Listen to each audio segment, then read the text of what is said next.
Bismillahirrahmanirrahim. Assalamualaikum warahmatullahi wabarakatuh. Sekarang saya akan melanjutkan membaca buku Sejarah Islam yang Hilang karangan Firas Al-Khatib, bab keempat, yaitu tentang pendirian negara Islam. Terbunuhnya Ali di tangan Khawarij dan naiknya Muawiyah menjadi khalifah menandai akhir era yang biasa disebut Khulafaur Rasyidin. Bentuk pemerintahan dan masyarakat Islam berubah secara mendasar selama 19 tahun pemerintahan Muawiyah, sejak 661 hingga 680 Masehi.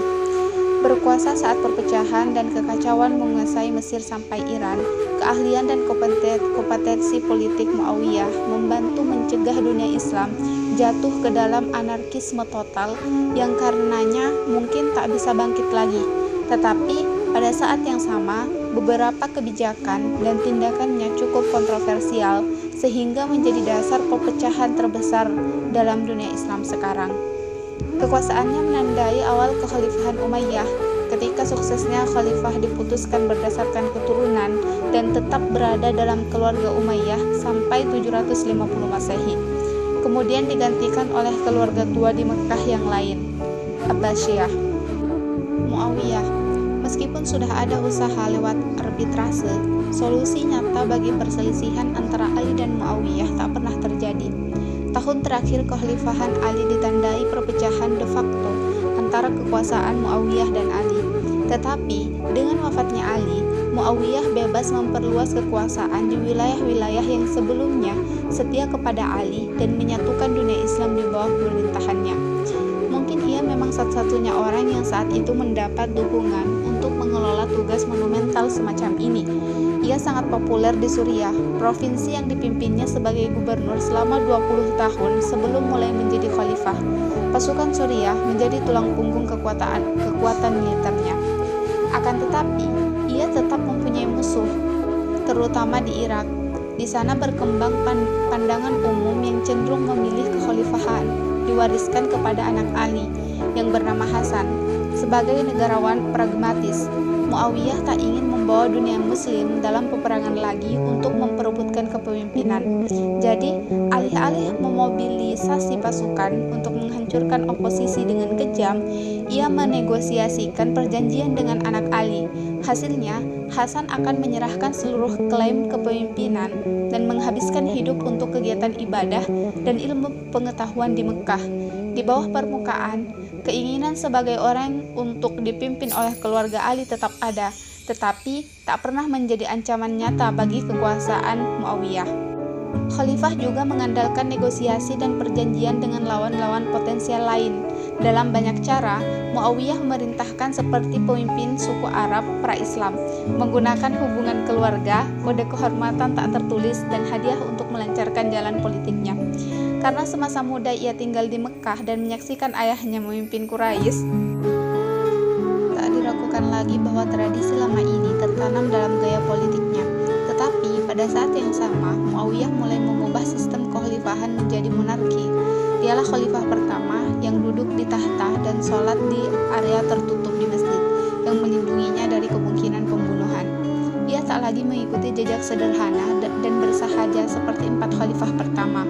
Malahan, budaya keluarga raja dan istana yang sebelumnya mewarnai kekaisaran Roma dan Sassanid menjadi sebagai bagian kekhalifahan.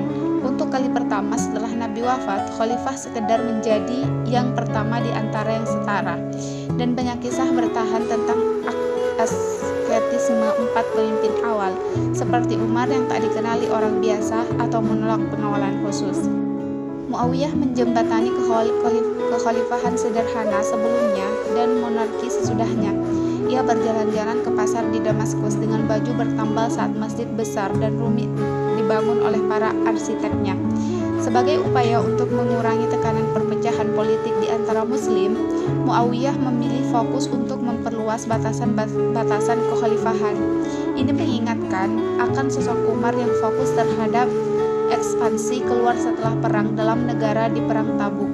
Muawiyah mengirim pasukan untuk meneruskan perang melawan Kekaisaran Bizantium di darat dan laut. Pulau penting seperti Rhodes dan Kreta di Laut Aegea diduduki oleh Angkatan Laut yang didirikan Utsman. Didukung kemenangan ini, untuk kali pertama, pasukan Muslim mampu mengepung Konstantinopel, ibu kota Bizantium. Kota legendaris ini dipandang penting sejak hari-hari awal Islam, saat Nabi menjanjikan bahwa akhirnya pasukan Muslim akan menaklukkan kota yang jauh dan seolah tak tertembus. Salah satu sahabat Nabi yang gugur adalah Abu Ayyub al-Ansari yang sudah tua. Dia terkenal karena memberikan tempat menginap saat Nabi memasuki Madinah. Ia dikubur di dekat dinding Konstantinopel dan hampir 800 tahun kemudian akan menjadi legenda penuh mitos bagi pasukan Ottoman yang akhirnya mampu menguasai tembok Konstantinopel. Ekspansi juga berlanjut ke Afrika Utara. Tempat Bizantium masih memiliki kendala atas wilayah barat Libya modern. Lingkaran Umayyah yang mengendalikan daerah barat Mesir adalah Uqbah bin Nafi, sahabat Nabi yang berasal dari Mekah. Pada 670 Masehi, ia diperintahkan untuk maju ke Bizantium Afrika sehubungan dengan kemajuan yang menjalar masuk ke wilayah Bizantium di Aegea. Pasukan Uqbah terdiri atas 10.000 tentara berkuda yang didukung sejumlah besar suku lokal Berber yang baru saja masuk Islam, karena Bizantium terlena dengan medan pertempuran lain. Uqbah bisa maju tanpa perlawanan untuk masuk ke Tunisia modern. Di sana ia membangun kota Kornisun Kairawan. Ternyata ancaman utama bukanlah kekuatan Bizantium, melainkan suku Berber lokal yang menahan diri secara perlahan sebelum pergerakan ke barat dapat dilakukan. Setelah periode pendek dari 675 sampai 680 Masehi, saat kedudukannya sebagai gubernur Ifriqiya dicopot, Uqbah melanjutkan serangan ke barat. Menjelang 680 Masehi, pasukan Umayyah sudah cukup siap untuk berangkat melakukan penaklukan serius melintasi daerah Tunisia, Algeria, dan Maroko modern yang umum disebut Maghribi ke Samudra Atlantik. Peran Uqbah dalam penaklukan ini akan menjadikannya legenda bagi penduduk Muslim Afrika Utara. Setelah meninggalkan Kairawan pada 680 Masehi, pasukan Uqbah melaju tanpa perlawanan sepanjang daratan tinggi gurun di selatan pegunungan pesisir sepanjang Mediterania, maju dari satu pos terdepan Bizantium ke pos berikutnya. Pasukan Uqbah mampu menganeksasi dengan relatif mudah wilayah ratusan kilometer sepanjang pantai, walaupun perpecahan dan perang saudara berkecamuk di jantung kekhalifahan Islam. Salah satu penjelasan yang mungkin tentang penaklukan yang tampak menakjubkan ini adalah perbedaan bahasa, budaya, dan agama antara Berber Afrika Utara dan penguasa Bizantium. Orang Bizantium yang memerintahkan Afrika Utara berbeda jauh dari orang Berber yang mereka kuasai. Suku Berber adalah manusia gurun, lebih dekat dengan orang Arab yang tiba pada 600-an daripada orang Latin dan Yunani kota yang telah berabad-abad memerintah wilayah tersebut. Bahasa mereka tak punya kesamaan dengan bahasa Yunani yang digunakan dalam pemerintahan. Hanya sedikit orang Berber yang mengubah cara hidupnya dan mempelajari bahasa gubernur mereka. Kurangnya ciri budaya yang sama menjadikan perbedaan sosial yang ajak di antara keduanya. Asimilasi penuh orang Berber ke dalam masyarakat Roman atau Bizantium sangat langka. Akan tetapi, sepertinya agama menjadi faktor yang lebih besar yang membuat Berber mendukung pasukan Muslim Arab. Sejarah awal Islam mencatat bahwa seluruh suku Berber masuk Islam segera setelah kedatangannya. Tentu ada perbedaan antara orang Afrika Utara dan orang Bizantium dalam isu Kristiani, terutama soal bentuk ketuhanan dan kemanusiaan. Gerakan Kristen separatis seperti Arianisme dan Donatisme secara terbuka memperdebatkan ortodoksi resmi yang diperkenalkan orang Bizantium dan mungkin telah menyebabkan orang Afrika Utara cenderung lebih dekat dengan Islam. Tetapi, walau tak segera masuk Islam, seperti diklaim penulis sejarah dahulu, suku Berber pasti punya alasan praktis untuk bangkit melawan Bizantium bersamaan dengan kedatangan pasukan Muslim.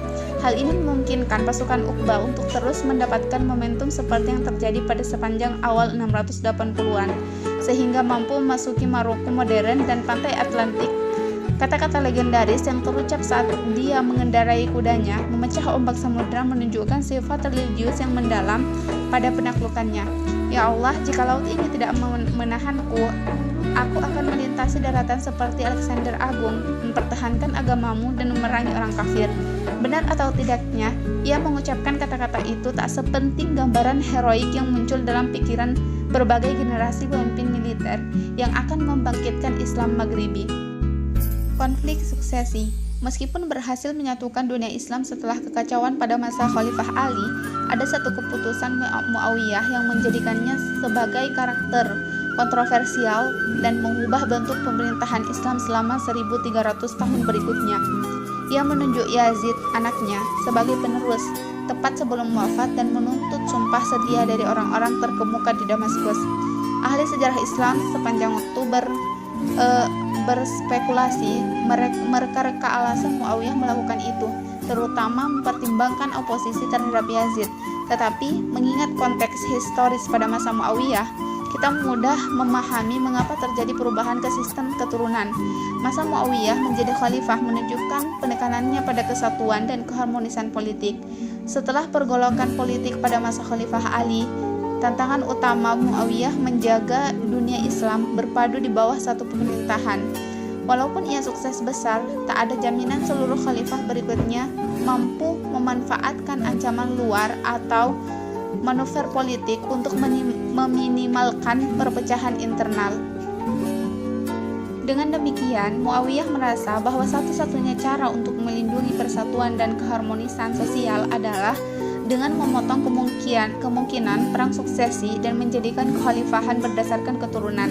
Akan tetapi, seperti yang telah terjadi, pemilihan Yazid bukannya tanpa kontroversi, tak seperti ayahnya. Yazid belum pernah mengenal langsung Nabi dan tak memiliki aura yang terlihat pada para sahabat. Selain itu, ada rumor yang beredar di kota suci Mekah dan Madinah tentang kehidupan Yazid yang penuh dosa. Alkohol, gadis penyanyi, dan kemewahan berlebihan mengiringi kehidupan Yazid, jauh dari gaya hidup beriman dan sederhana seperti yang didakwahkan Nabi.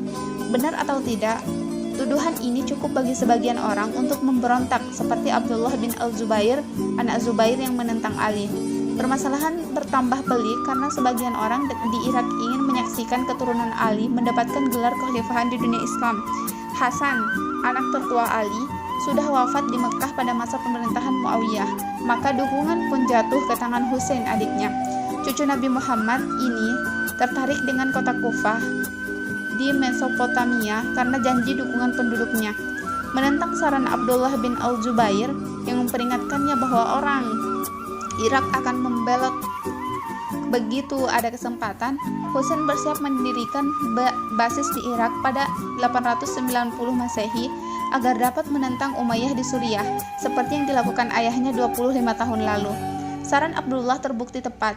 Penduduk Kufah melepaskan dukungannya kepada Husain, bahkan sebelum ia sampai, Yazid telah mengirim gubernur baru ke kota tersebut untuk membasmi setiap oposisi dan memastikan penduduk tidak bangkit memberontak melawannya.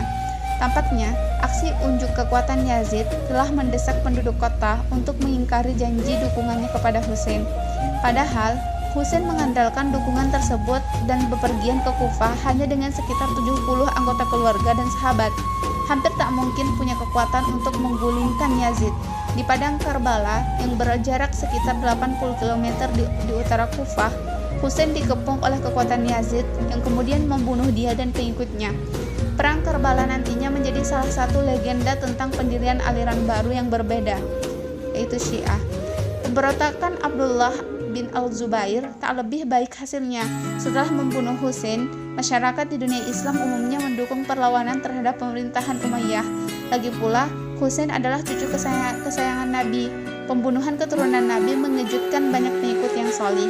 Abdullah menggunakan oposisi terhadap Yazid untuk mendukung pemberontakannya sendiri melawan Bani Umayyah yang menyatakannya di Mekah pada 680 Masehi. Dengan dukungan semacam itu, pemberontakan Abdullah tak bisa ditumpas semudah Husain. Bahkan Yazid tak pernah mampu memadamkan pemberontakan di Hijaz dan meninggal pada 683 Masehi tanpa kekuasaan penuh di kekhalifahannya. Setelah kematian Yazid, kendali Bani Umayyah seolah runtuh di mana-mana di dunia Islam. Penerus Yazid, seorang anak muda yang sepertinya tak tertarik pada pemerintahan, hanya berkuasa selama beberapa bulan hingga kematiannya. Abdullah menyatakan diri sebagai khalifah dan mendapat sumpah setia dari penduduk Irak, Mesir, dan bahkan golongan pinggiran Suriah itu sendiri. Akan tetapi, melalui perpaduan antara politik kesukuan dan pertempuran terbuka, Bani Umayyah mampu mengambil alih kendali kekhalifahannya di bawah Marwan, salah satu keponakan Muawiyah. Di bawah Marwan dan anaknya Abdul Malik, Bani Umayyah mengambil kembali kendali atas Suriah, Mesir, dan Irak, dan akhirnya memadamkan pemberontakan Abdullah bin Al-Zubair di Mekah pada 692 Masehi. Bani Umayyah bangkit dari ancaman kepunahannya untuk memperoleh kembali kendali penuh atas kerajaan Muslim. Ini pasti bukan kedamaian dan keselarasan yang diharapkan Muawiyah saat menunjukkan putranya sebagai khalifah. Akan tetapi, begitu Bani Umayyah mengambil kendali, periode perang saudara antara 680 dan 692 Masehi seperti tak lebih dari cegukan kecil. Pada akhirnya 600-an dan awal 700-an, Bani Umayyah melanjutkan periode kedua, ekspansi militer cepat dan pertumbuhan ekonomi yang akan menandai periode manapun dalam sejarah Islam sebelum dan sesudahnya. Penaklukan lanjutan. Konsolidasi penuh dalam penaklukan Ukba di Afrika Utara harus diselesaikan sebelum penaklukan lanjutan dapat dilaksanakan. Khalifah Abdul Malik mengirimkan pasukan untuk menaklukkan Kartago, pos luar terakhir di bawah kontrol Bizantium di Afrika Utara pada 698. Dengan demikian, daerah terakhir Bizantium Afrika Utara lenyap setelah penguasanya dipaksa mundur ke Sisilia dan Yunani. Sekarang, tentara Islam melengkapi salah satu penaklukan paling spektakuler dan tak dapat dipercaya dalam sejarah. Legenda menceritakan seorang bekas petinggi Bizantium, Julian, memohon kepada gubernur Muslim Afrika Utara yang baru untuk menghukum Raja Visigotik dari semenanjung Iberia, Roderick. Sang raja dituduh menggoda anak perempuan Julian saat di bawah perlindungannya. Julian bahkan berjanji menyeberangkan kekuatan ekspedisi Islam, melintasi selat ke Spanyol untuk menuntut balas raja tiran tersebut. Benar atau tidaknya, keberadaan Julian, laporan tentang kerusuhan di Spanyol Visigotik ditambah permohonan kaum Yahudi dan Kristen non-ortodoks yang teraniaya tentu mempengaruhi keputusan untuk menyeberangi selat dan pergi ke semenanjung Iberia. Musa bin Nusair, gubernur Umayyah untuk daerah Maghribi, lalu mengirim pasukan di bawah komando Tariq bin Ziyad, seorang Berber yang masuk Islam. Awal 711 Masehi, ia mendarat di dekat pegunungan monolit raksasa yang sekarang dikenal sebagai Jabal Tariq. Gunung Tariq diinggriskan menjadi Gibraltar. Dari tempat ini, Tariq memimpin pasukan penyerbu ke sepanjang selat Spanyol yang terbukti berhasil, terutama sejak Roderick dan pasukan besar Visigotik yang ada di utara semenanjung sedang menghadapi pemberontakan Basque. Saat Roderick bisa mengarahkan pasukan ke selatan untuk mengadakan tentara Muslim pada musim panas 711 Masehi, Tariq sudah berhasil membawa sekitar 10.000 tentara Muslim dari Afrika Utara. Dalam perang Guadalete yang menentukan, pasukan Tariq berhasil menghancurkan kekuatan Roderick yang pasukannya mengalami penurunan kesetiaan akibat perjalanan melelahkan untuk melawan penyerbu Muslim. Roderick sendiri terbunuh dalam pertempuran dan kelemahan mendasar kerajaan Visigotik langsung kentara. Kendati pusat runtuh di seluruh semenanjung, Tariq terus bergerak untuk menguasai ibu kota tua Toledo lewat pertempuran selama beberapa bulan, dan tak lama sesudahnya kota-kota pun mulai berjatuhan ke tangan Muslim. Atasan Tariq, Musa, juga menyeberang ke Spanyol untuk membantu penaklukan yang sedang berlangsung. Tariq adalah penakluk dan Musa adalah konsolidator. Saat kekuatan ekspedisi pimpin Tariq menguasai kota-kota jauh ke utara hingga lembah Ebro, pasukan Musa yang lebih besar melanjutkannya untuk menerapkan hukum Islam penuh di wilayah taklukan dan membentuk pemerintahan sipil.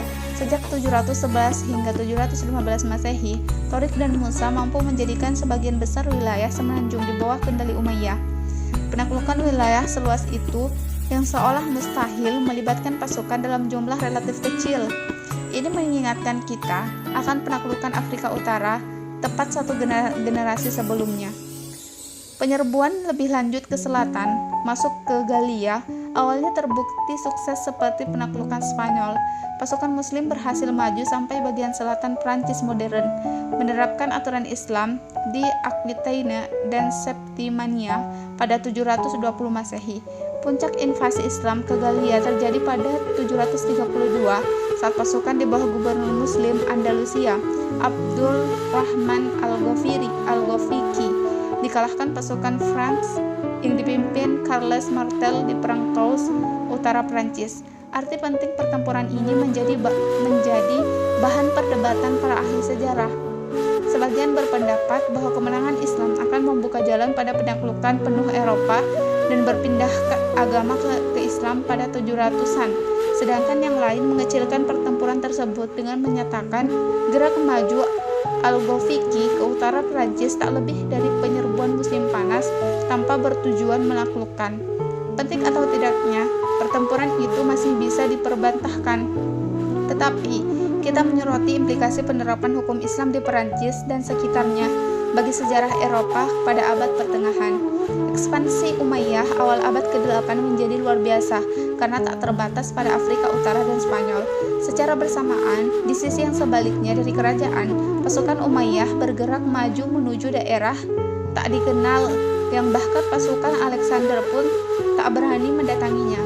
Pendorongnya adalah kapal dagang Muslim yang kembali dari Ceylon usai diserang bajak laut yang bermarkas di pojok barat Laut India. Saat pemimpin kerajaan Sind, Raja Dahir, menolak mengembalikan tawanan Muslim yang ditangkap dari kapal, pasukan Umayyah kembali ditugaskan untuk memperluas batasan-batasan kerajaan di bawah komando Muhammad bin Qasim, anak muda yang berasal dari suku Thaqif di Taif. Walaupun masih remaja, Ibnu Qasim terbukti mampu menjadi pemimpin di bawah pengawasan Hajjaj bin Yusuf, gubernur Irak.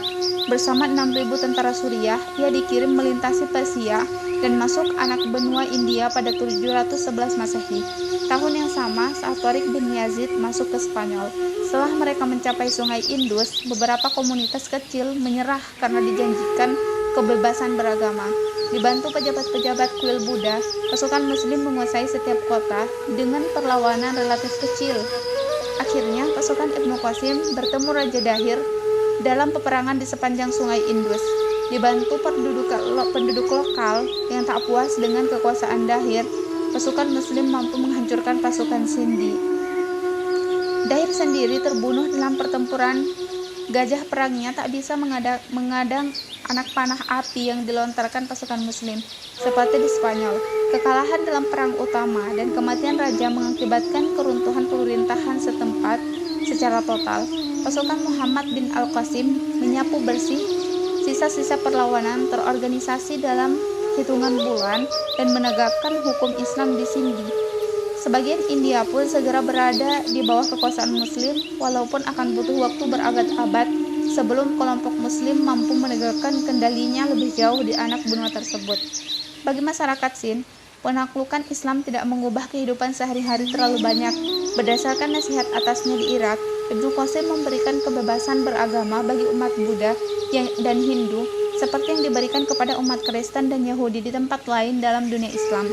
Oleh gubernur Muslim yang baru, kuil dan patung yang dihancurkan dalam pertempuran boleh dibangun kembali. Sekali lagi, persyaratan longgar yang ditawarkan pihak Muslim hanya menimbulkan sedikit ketidakpuasan atas hukum Islam dan keharmonisan sosial. Pada pertengahan 700-an, Kekhalifahan Umayyah membentang dari Spanyol sampai India dan menjadi kerajaan terbesar di dunia hanya dalam waktu 100 tahun setelah gerakan Islam dimulai di pegunungan di Mekah. Walaupun ekspansi dan penaklukan biasanya menjadi tanda pemerintahan yang kuat dan cakap, rencana untuk mengakhiri dinasti Umayyah tengah disiapkan saat pasukan Umayyah menuju wilayah yang tak dikenal. Sementara pemberontakan lain melawan Umayyah gagal.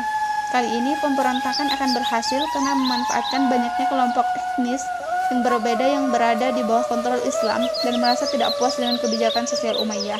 Ekspansi yang cepat berarti semakin banyak penduduk non-Muslim yang berada di bawah kendali Muslim.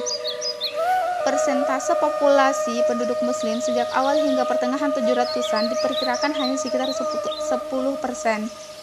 Sisanya campuran orang Kristen, Yahudi, Zoroaster, Buddha, dan Hindu. Menurut hukum Islam, sekelompok tersebut mendapat kebebasan beragama dan dibebaskan dari kewajiban militer dengan keharusan membayar pajak perseorangan. Sebaliknya, umat Muslim hanya dikenai pajak tanah dan zakat, pajak wajib yang akan dibagikan kepada orang miskin, walaupun biasanya lebih kecil daripada pajak Bizantium atau Sasanid pra-Islam. Jizyah masih lebih tinggi daripada pajak yang dibayarkan orang Muslim. Reaksi ekonomi yang alami terjadi adalah non-Muslim masuk Islam agar membayar pajak lebih rendah. Tetapi, solusi ini menimbulkan masalah bagi pemerintahan Umayyah. Jika seluruh non-Muslim masuk Islam, penerimaan pajak bakal anjlok, sehingga secara finansial tidak memungkinkan untuk ekspedisi militer lebih lanjut. Akibatnya, usaha untuk menjaga penerimaan harus dilakukan. Non-Muslim yang masuk Islam disyaratkan tetap membayar pajak jizyah senilai sebelum mereka masuk Islam. Secara teori, cara ini akan melindungi sumber pajak yang berharga untuk khalifahan dan memastikan perpindahan agama tersebut dilakukan secara tulus. Dalam praktiknya, ini berarti diskriminasi ras yang dilembagakan, karena bangsa Arab hampir seluruhnya telah masuk Islam sebelum dimulainya kekhalifahan Umayyah. Orang-orang yang masuk Islam belakangan adalah bangsa non-Arab seperti Koptik, Yunani, Berber, dan terutama Persia. Merekalah Muslim yang harus membayar jizyah, sedangkan saudara seiman mereka dari Arab itu dibebaskan. Tujuan Umayyah mungkin hanya melindungi sumber pajak mereka, tetapi kebijakan ini akhirnya berkelindan dengan aspek rasial, membuat komunitas non-Arab tetap berada di lapisan bawah masyarakat, sedangkan Arab merangkak naik. Dari perspektif keagamaan, hal ini kontradiktif dengan seruan Nabi Muhammad saat haji perpisahan tentang persatuan. Ia menyatakan, tak ada orang Arab yang lebih baik daripada bukan Arab, dan tak ada orang bukan Arab yang lebih baik daripada orang Arab. Sebuah upaya pernah dilakukan Khalifah Umar bin Abdul Aziz untuk membatalkan kebijakan pajak yang tak Islami selama masa kekuasaannya dari 717 sampai 720 Masehi. Walaupun reformasi ini sangat populer di kalangan non-Arab, ia tak dipercaya oleh keluarganya sendiri dan diracuni Bani Umayyah hanya 2 tahun setelah berkuasa. Orang-orang Islam berikutnya memberi gelar kehormatan kepada Umar II sebagai Khulafaur Rasyidin kelima karena reformasi bernapaskan agama yang ia lakukan, tetapi pada akhirnya kekuasaannya tak lebih dari sekedar gangguan kecil bagi kebijakan Umayyah. Dengan semakin meningkatnya jumlah non-Arab yang masuk Islam, ketidakpuasan akan kebijakan pajak yang tak setara pun berkembang. Menunggangi gelombang ketidakpuasan ini, keluarga tua lain dari Mekah bangkit untuk mengambil alih kekhalifahan, yaitu Bani Abbasiyah. Revolusi Bani Abbasiyah. Bani Abbasiyah mendapatkan nama dari paman Nabi Abbas yang menjadi kepala keluarga klan tersebut. Mereka bermukim di tanah sebelah timur Sungai Yordan setelah penaklukan Syriah dan secara umum menjauhkan diri dari politik saat perang saudara berkecamuk pada 600-an. Akan tetapi pada awal 700-an, mereka mulai mengembuskan rumor bahwa salah satu keturunan Ali secara resmi telah memindahkan hak kekuasaan kepada Bani Abbasiyah. Mengapa ia melakukannya? Atau apakah memang itu terjadi? Masih merupakan misteri. Dari sudut pandang praktis, hal ini memberikan legitimasi kepada Bani Abbasiyah. Mereka tak hanya lebih dekat hubungannya dengan Nabi daripada Bani Umayyah, tetapi juga mengklaim akan menegakkan keinginan kalangan yang mendukung keturunan Ali sebagai pemimpin dunia Islam. Dari wilayah basis di selatan Suriah, kemudian Irak, mereka mengirim wakil-wakil ke Khurasan di timur. Di sana penduduk Persia dapat digerakkan untuk mendukung pemberontakan melawan Bani Umayyah yang menindas. Sepanjang 730-an dan 740-an, diucapkanlah sumpah setia jaringan sekutu yang jauh dari basis Bani Umayyah yang di Damaskus. Bani Abbasiyah memberikan janji masyarakat yang lebih setara di bawah kekhalifahannya dan secara samar menjamin keturunan Ali akan memainkan perannya lebih besar dalam pemerintahan Islam, sesuai keinginan banyak muslim di bagian timur kekhalifahan. Dengan begitu, Bani Abbasiyah mampu mengamankan dukungan berbagai kalangan masyarakat. Sokongan datang di antara lain dari ahli ibadah yang ingin menyaksikan pemerintahan yang lebih mengikuti teladan Nabi. Selain itu, ada kelompok non-Arab Muslim yang marah atas status kelas 2 mereka. Terakhir, pengikut setia Ahlul Bait yang meyakini bahwa seharusnya kekuasaan menjadi milik keluarga Nabi. Pada 747 Masehi, Bani Abbasiyah secara resmi menyatakan pemberontakan terbuka, mengibarkan bendera hitam khusus di langit kota Merv, jauh ke timur dunia Islam yang sekarang bernama Turkmenistan. Revolusi ini dipimpin tokoh misterius yang dikenal sebagai Abu Muslim. Tak banyak yang diketahui tentangnya, tetapi ia memang tak tampak sebagai anggota keluarga Abbasiyah dan mungkin berasal dari etnis Persia. Di bawah kepemimpinannya di bidang politik dan militer yang berlian, revolusi Bani Abbasiyah dengan cepat bisa mengambil kendali Khorasan yang segera menjadi basis pergerakan. Abu Muslim mengirim pasukan ke arah barat, masuk ke jantung Persia. Di sana, penduduk lokal Muslim bangkit melawan Umayyah dan bergabung dengan semangat revolusioner. Situasi yang awalnya terlihat sebagai ungkapan ketidakpuasan yang tak berbahaya di Merv, kini mengancam eksistensi dinasti Umayyah, terutama saat pasukan Abbasiyah keluar dari Persia dan masuk ke dunia Arab. Kufah yang pernah menjadi pusat sentimen anti Umayyah mulai bangkit lagi melawan gubernur Umayyah dan mengusirnya saat bendera hitam Abbasiyah tampak di horizon timur. Begitu Kufah dibebaskan, pengambilan sumpah setia formal dapat dilakukan kepada calon khalifah dari Abbasiyah, Abu al-Abbas. Revolusi ini punya tujuan jelas, dukungan luar dari seluruh Persia, kemudian seorang pemimpin untuk menyatukan semuanya. Di setiap tempat, Umayyah berada dalam posisi bertahan saat semakin banyak orang berkumpul mendukung Abbasiyah. Sementara itu, upaya membangkitkan penduduk Umayyah ternyata bukan perkara mudah. Sudah beberapa dekade berlalu sejak ancaman nyata terhadap posisi Umayyah mulai muncul, tetapi pejabat pasukan Suriah hanya berdiam diri dan dengan keliru menganggap kekuatan revolusi itu perlahan-lahan akan surut. Saat Khalifah Marwan II berhasil mengumpulkan kekuatan Umayyah, Abbasiyah telah mengambil kendali atas sebagian besar Irak. Pada awal 750 Masehi, dalam perang Zab di Mesopotamia Tengah, kekuatan Abbasiyah berhasil memukul mundur penuh pasukan Umayyah. Perlawanan terorganisasi terhadap Abbasiyah secara efektif berakhir setelah perang tersebut. Seiring runtuhnya kendali Umayyah di seluruh dunia Islam, kini tak ada penghalang antara Abbasiyah dan ibu kota Umayyah, Damaskus. Satu demi satu, kota-kota menyerah dan menerima kedaulatan Abbasiyah. Satu demi satu, anggota keluarga Umayyah diburu dan dihukum mati. Marwan sendiri tertangkap di Mesir, tempat ia gagal mengumpulkan pasukan yang akan memukul mundur Abbasiyah dan mengembalikan kendali Umayyah. Hanya satu anggota keluarga Umayyah yang berhasil lolos dari revolusi. Abdurrahman yang masih remaja, anggota keluarga Umayyah yang relatif tak dikenal, mampu lolos dengan menyamar ke Afrika Utara. Ia dikejar-kejar pasukan Abbasiyah dari Palestina ke Mesir sampai Maghribi dan hanya dikawani oleh budak yang pernah bekerja untuk keluarganya. Perjalanan legendarisnya membawa ia sampai ke Andalusia. Di sana ia akan mendirikan Emirat Umayyah, jauh dari jangkauan Abbasiyah yang akan bertahan hampir selama 300 tahun. Kekhalifahan Abbasiyah. Revolusi Abbasiyah pada pertengahan 700-an menobatkan dinasti kedua untuk mengendalikan kekhalifahan. Pemberontakan tersebut didasari gagasan untuk membangun pemerintahan yang lebih sejalan dengan teladan Nabi, menyediakan tempat yang lebih pantas bagi non-Arab dalam masyarakat, dan memberikan sejumlah peran kepemimpinan bagi keturunan Ali. Janji-janji besar dan idealistis tersebut memang perlu untuk menggalang dukungan beragam grup yang membuat revolusi ini berhasil. Tetapi begitu Abbasiyah berkuasa, relatif kekhalifahan mereka tak seperti yang diharapkan. Revolusi ini tak serta-merta membuat dunia Islam kembali ke era Khulafaur Rasyidin ketika kesolehannya, bukan politik yang mendikte keputusan khalifah. Sebaliknya, Khalifah Abbasiyah meneruskan tradisi otoritarian yang sama dengan yang mereka cela dari Umayyah. Kekhalifahan tetap menjadi gelar keturunan milik keluarga Quraisy, dan mereka yang mendukung keluarga Ali sebagai khalifah ditinggalkan begitu saja tanpa dipenuhi janjinya. Satu hal yang benar-benar dimajukan Bani Abbasiyah adalah peran non-Arab dalam masyarakat.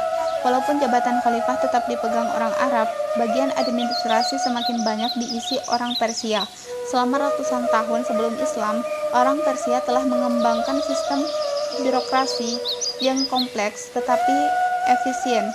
Sekarang, non-Arab tak lagi mengalami diskriminasi, maka pengalaman mereka dapat dimanfaatkan dalam pemerintahan kerajaan. Kesadaran akan manfaat besar orang-orang Persia menyebabkan Abbasiyah memindahkan ibu kota lebih dekat ke pusat Persia.